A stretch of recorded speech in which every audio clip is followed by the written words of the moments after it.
এখন সময় রাত্রে 12টা বেজে 00 মিনিট। আর নিশিরাতে ভূতের গল্পের আসরে স্বাগতম বন্ধুরা। আর এই ভূতের গল্পে আপনাদের সাথেই রয়েছি আপনাদেরই একজন নতুন বন্ধু Mahmudul Hasan Rocky. Rocky is here radio show থেকে। তো কথা না বাড়িয়ে শুরু করছে আজকের গল্প। আমার বন্ধুর সাথে ঘটে যায় এক সত্য ঘটনা। ও যেভাবে লিখেছে আমি ঠিক সেভাবেই পড়ে শোনাচ্ছি। আমি কাজ করতাম একটি কোম্পানিতে। ওখানে সপ্তাহে বৃহস্পতিবারে রাতে ছুটি হতো।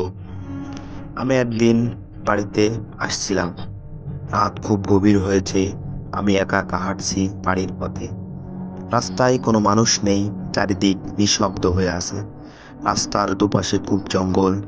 আমার হাঁটার শব্দের আওয়াজে মনে হচ্ছে কেউ এই শব্দে বিরক্তি বোধ করছে।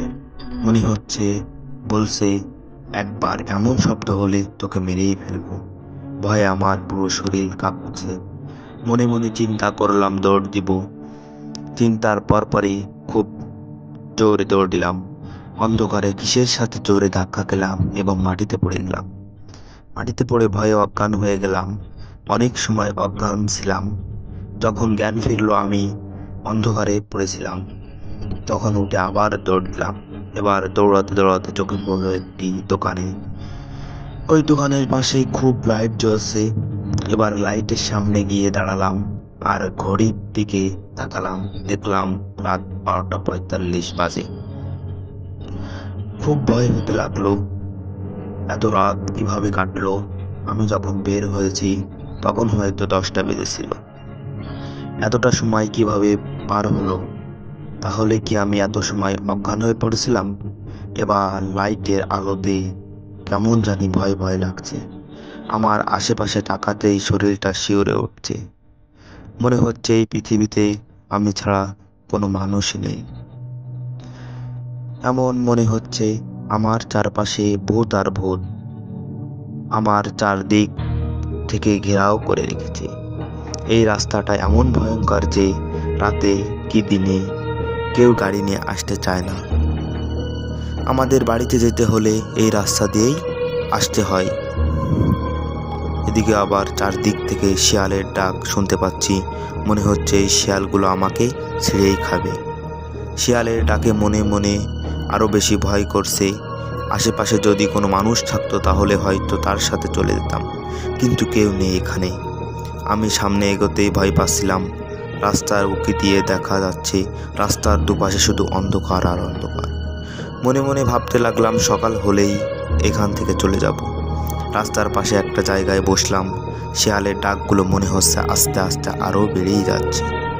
কিছু সময় বসার পর লাইটের আলো কমতে লাগলো। মনে হচ্ছে ব্যাটারির চার্জ নেই। এই ব্যাটারিগুলো রোদের তাপে চার্জ হয়। দুদিন বৃষ্টির কারণে হয়তো চার্জ হয়নি। লাইটের আলো কমার সাথে সাথে ভয়টাও বেড়ে যাচ্ছে। হঠাৎ করে লাইটটা বন্ধ হয়ে গেল।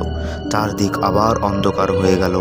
এবার অন্ধকারে শিয়ালগুলো মনে হচ্ছে আমার খুব কাছেই চলে এসেছে। আমি আর বসে থাকতে পারলাম না। একটা দৌড় দিলাম। দৌড়াচ্ছি আর দৌড়াচ্ছি। মনে হচ্ছে যে আমার মতো অসহায় মানুষ আর একটিও নেই। হঠাৎ করে রাস্তার মাঝখানে কি জানি একটা চোখে পড়ল। কিছুটা সামনে এগোতেই দেখলাম কালো কাপড় পরিধান করা একটা ছায়া রাস্তার মধ্যে দাঁড়িয়ে আছে। এটি দেখে আর আমি ঠিক থাকতে পারলাম না। জ্ঞান হারিয়ে পড়ে গেলাম। তখন আর আমার কিছুই মনে নেই। যখন জ্ঞান ফিরল আমি দেখলাম রাস্তার কিছু মানুষ আমার চোখে পানি দিচ্ছে আর বলছে, ভাই কি হয়েছে? তখন আমি সব কিছু খুলে বললাম এবং তারপর সে ভাইরা আমাকে বাড়িতে পৌঁছে দিল। তো বন্ধুরা, আমাদের আজকের গল্প এতটুকুই। আমার এই নতুন গল্পটা কেমন লাগলো অবশ্যই জানাতে ভুলবেন না। আজকের মতো বিদায় এখানে।